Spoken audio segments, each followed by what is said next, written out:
Buku yang aku review kali ini adalah buku yang unik, karena kebanyakan buku biografi pasti menceritakan tokoh-tokoh yang baik, bagaimana perilakunya, terus bagaimana kesuksesannya. Tapi buku ini justru menceritakan tokoh-tokoh yang jahat.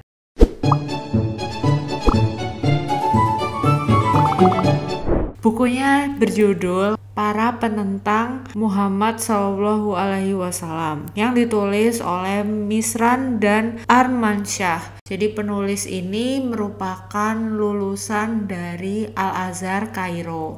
Buku ini diterbitkan oleh penerbit Safina. Yang aku review ini adalah cetakan tahun 2018.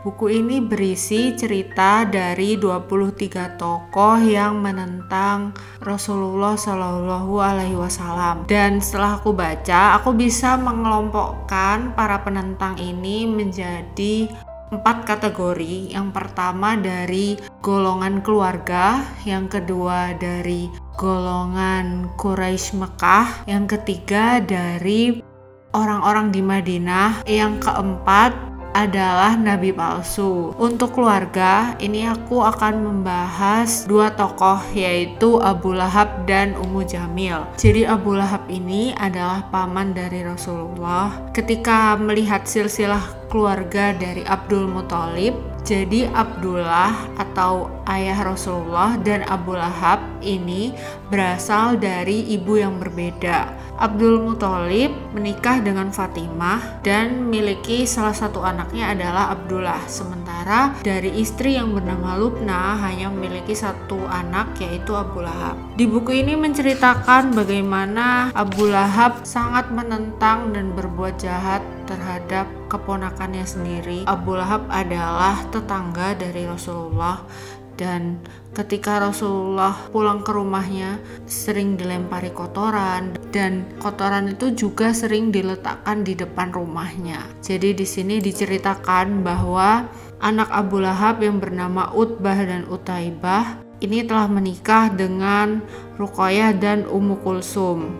Namun setelah Rasulullah diangkat menjadi nabi, Abu Lahab meminta putranya untuk menceraikan putri-putri Rasulullah karena saking bencinya. Buku ini juga menceritakan bagaimana akhir kehidupan dari para penentang. Kalau Abu Lahab ini diceritakan meninggal dalam kondisi memalukan. Di akhir hayatnya Abu Lahab menderita penyakit lambung yang membusuk sehingga menimbulkan bau. Jadi ketika Abu Lahab meninggal, orang-orang tidak langsung memakamkan karena takut dengan bau itu.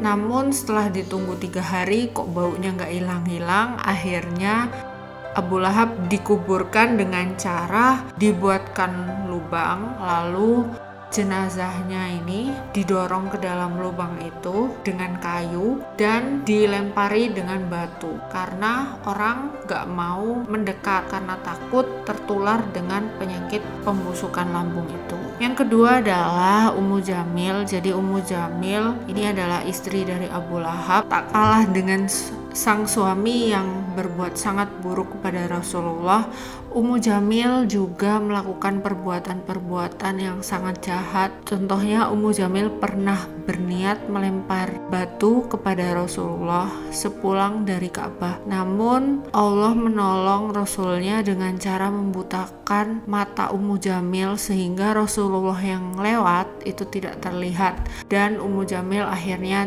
tidak jadi melemparkan batu. Ketika wahyu tak kunjung turun, Ummu Jamil malah berkata, "Setanmu telah meninggalkanmu." Yang dimaksud adalah Jibril. Jadi Ummu Jamil tega mengatakan bahwa Jibril adalah setan. Dan di sini diceritakan juga bagaimana akhir kehidupan Ummu Jamil.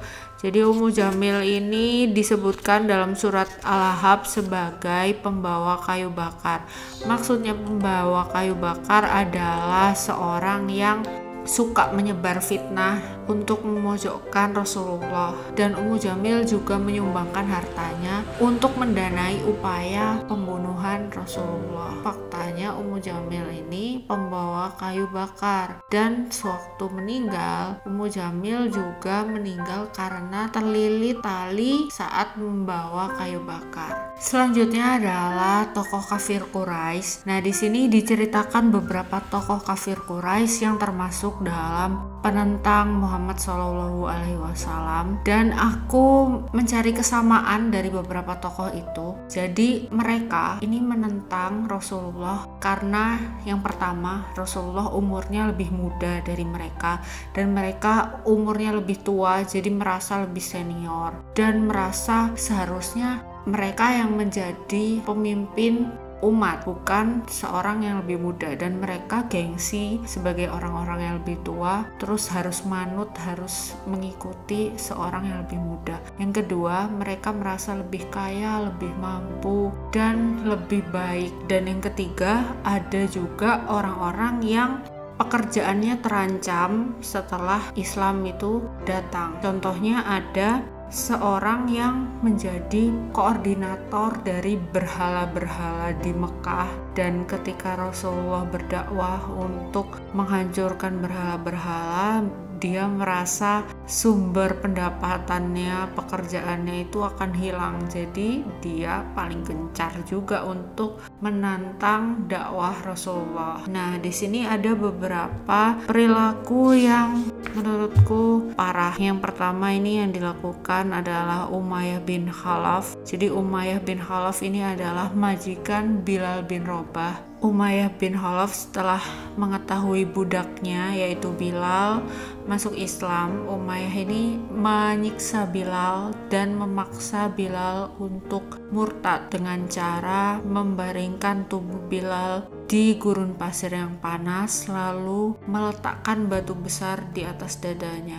Jadi Bilal itu disiksa, dan akhirnya Bilal diselamatkan oleh Abu Bakar, dimerdekakan, jadi statusnya sudah bukan budak lagi. Lalu yang kedua, ada juga orang tua yang menyiksa anaknya sendiri karena anaknya masuk Islam, yaitu adalah Al-Ash bin Wa'il, ayah dari Hisham dan Amr. Jadi kalau tahu sahabat Amr bin As, jadi orang tuanya itu adalah Al-Ash bin Wa'il. Putranya Hisham ini termasuk pemuda pertama yang masuk Islam. Al-Ash ini marah dan menyiksa putranya. Putranya dikurung, tidak diberi makan, dan akhirnya Hisham ini kabur dari rumah untuk ikut hijrah ke Habasyah.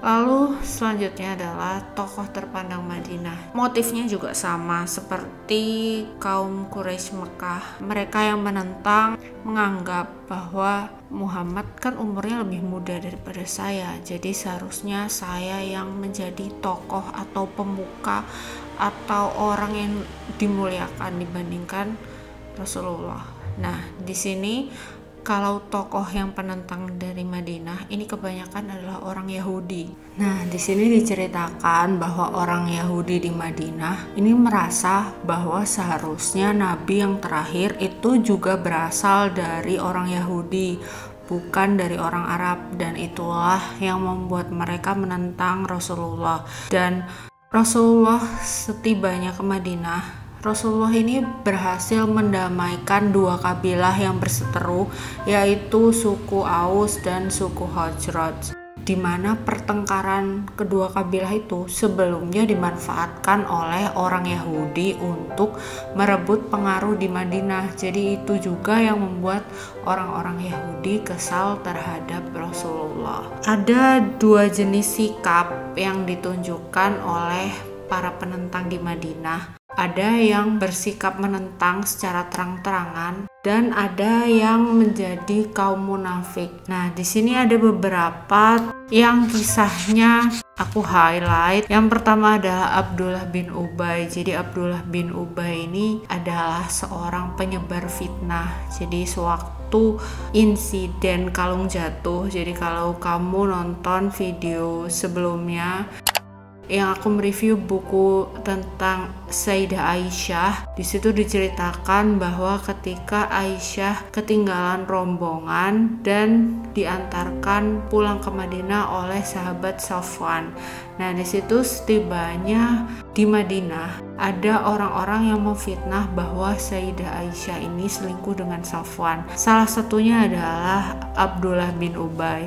Lalu tokoh selanjutnya adalah Ka'ab bin Al-Ashraf. Jadi Ka'ab ini adalah seorang penyair dan syair yang dibuat justru adalah syair-syair yang melecehkan Rasulullah, para sahabat dan istri-istri mereka. Lalu yang ketiga adalah Huyai bin Akhtab. Jadi Huyai bin Akhtab ini adalah pemuka Yahudi di Madinah dan sekaligus ayah dari Safiyah binti Huyai, istri Rasulullah. Jadi Huyai bin Akhtab menggunakan kecerdasannya untuk adu argumentasi dengan Rasulullah. Niatnya adalah menampakkan celah-celah kelemahan Islam dan celah-celah Rasulullah sehingga membuat orang-orang murtad.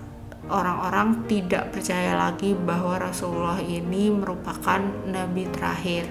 Selanjutnya adalah Abu Amir. Abu Amir ini termasuk golongan kaum munafik. Dia mendirikan masjid di dekat Masjid Kuba yang diberi nama Masjid Diror dengan niat untuk memecah belah kaum muslimin. Jadi Masjid Diror diniatkan sebagai tempat berkumpulnya kaum munafik. Nah, yang terakhir adalah nabi palsu. Jadi di zaman Rasul itu juga ada nabi palsu, ada beberapa. Dan di sini diceritakan nabi palsu yang paling terkenal yaitu Musailamah yang berasal dari Yamamah. Jadi Musailamah ini sebetulnya sudah mengaku sebagai nabi sejak Rasulullah ini belum lahir. Jadi dia berasal dari Yamamah. Sewaktu aku googling, Yamamah ini adalah daerah dari Oman sampai ke Riyadh. Nah, Musailamah ini sering bolak-balik dari Yamamah ke Mekah karena memiliki istri yang tinggal di Mekah. Nah, untuk menguatkan citra sebagai nabi, jadi Musailamah ini mempelajari ilmu-ilmu. Jadi ada ilmu kecepatan tangan, terus ilmu tarot, terus ilmu ilusi mata. Jadi dia ini menampilkan trik-trik untuk mencari pengikut. Contohnya trik bisa menjinakkan ular, terus trik bisa menebak, terus trik juga bermain kecepatan tangan. Itu sebetulnya adalah kemampuan yang sebelumnya telah dipelajari. Dan ketika Rasulullah diangkat menjadi Rasul dan beritanya tersebar sampai ke Yamamah, dia juga ngaku-ngaku punya mukjizat. Jadi ketika Rasul bisa menyembuhkan orang sakit, Musailamah juga mengaku bahwa dia bisa menyembuhkan orang sakit. Tapi ketika orang berobat ke dia, penyakitnya nggak sembuh, malah jadi tambah parah. Terus juga ketika ada orang yang minta didoakan anaknya itu sehat, malah justru anaknya meninggal. Jadi yang diklaim mukjizat justru malah berkebalikan. Tindakannya Musailamah nggak hanya sampai di situ. Jadi Musailamah pernah mengirim surat ke Rasulullah di Madinah untuk berbagi wilayah kenabian. Dan Rasulullah sewaktu menerima surat itu marah sekali dan beliau menyampaikan, seandainya aku nggak dilarang membunuh para utusan, pasti sudah aku penggal kepala si penyampai surat dari Musailamah itu. Buku ini aku nilai lengkap banget. Jadi setiap tokoh ini dijabarkan bagaimana nasabnya, silsilahnya, terus bagaimana penentangan yang dia lakukan, terus juga bagaimana nasib tragis kematian dari para penentang ini. Yang tidak aku suka sih sebetulnya karena nggak ada pengelompokan. Jadi seharusnya itu ada pengelompokan di depan. Yang penentang dari Quraisy siapa saja, yang penentang dari Yahudi Madinah siapa saja, yang dari keluarga siapa saja. Jadi di sini itu benar-benar dijabarkan per tokoh, sementara tokoh penentang satu dan tokoh penentang lainnya itu sering bekerja sama. Jadi cerita satu tokoh diulang lagi di tokoh selanjutnya. Jadi alangkah lebih baiknya untuk dimampatkan. Jadi misalkan para Yahudi itu kan bekerja sama, jadi nggak usah dibahas satu-satu, jadi dibahas keseluruhan aja. Para Yahudi itu penentangannya seperti ini begitu. Nah, untuk harganya, buku ini harganya 99.000. Tapi kabar baiknya buku ini sudah ada di Ipusnas, jadi bisa dibaca gratis di aplikasi Ipusnas. Sekian Terong Book Review kali ini.